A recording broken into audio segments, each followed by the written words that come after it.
ఈరోజు నీ జీవితంలో కూడా నీ ముందున్నది ఏంటి అంటే, నువ్వు ఎంతో శ్రేష్టమని మాట్లాడే నీ దేవుడు నీకు ముందుగా ఉన్నాడు. నువ్వు ఎంతో ప్రెషియస్, నిన్ను తన అరచేతిలో చెక్కుకున్నాడని, తన స్వరూపంలో నిన్ను చేసుకున్నాడని, ఇవన్నీ నువ్వు మర్చిపోయావు. నువ్వు ఎక్కడో you are lost somewhere. That is the reason you are stuck to your past.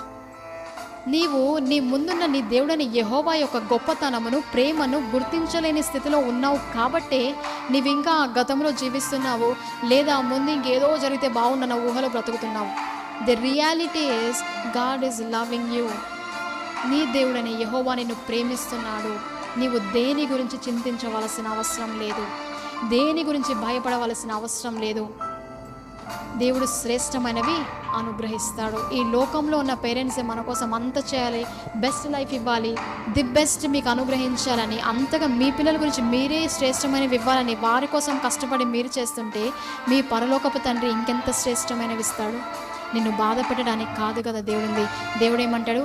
I have my plans to prosper you, to give you hope and a future, but not to harm you. నీకు హానికరమైన ఉద్దేశములు కాదు నేను కలిగి ఉంది, నిన్ను ఆశీర్వదించడానికి, నిన్ను గొప్ప చేయడానికి మాత్రమే నా ఉద్దేశములు అని దేవుడు అంటాడు. మనమైతే ఏం చేస్తామండి? ఆ గతంలోనే మిగిలిపోతాం. దేవుడిచ్చే ఆశీర్వాదం వైపు మనము చూడలేకపోతాం. ఇర్మియా 29:11 రాసినది, ప్లాన్స్ టు ప్రాస్పర్ యూ. నిన్ను అభివృద్ధి చేయడానికి, నిన్ను ఆశీర్వదించడానికి మాత్రమే, and not to harm you. నీకు హానికరమైనవి కానే కాదు. Plans to give you a hope and a future. నీకు ఒక ఆశను, భవిష్యత్తుని ఇవ్వడానికే కానీ నీకు హానికరమైన ఉద్దేశములు కాదు. ఈ మాటను బట్టి నువ్వు ధైర్యం తెచ్చుకోవాలి. నీ జీవితంలో నీ యొక్క భవిష్యత్తులో ఏమి జరుగుతున్నా అవి నీ మంచి కోసమే. దేవుడు ఏమైతే చేయబోతున్నాడో అవి నీకు ఆశీర్వాదకరములే కానీ నిన్ను బాధపడడానికి కాదు. God is giving you best thing.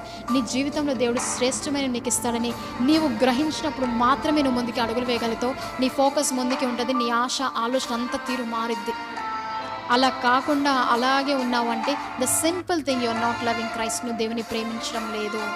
దేవుని ప్రేమిస్తే వాటిని మరచి ముందు దేవుడు నీ కోసం ఏమైతే సిద్ధపరిచి ఉంచాడో వాటిని పొందుకునే ప్రయత్నంలోనే నీవు ఉంటావు. వెనుకున్న వాటి పైన నీ దృష్టి ఉండదు.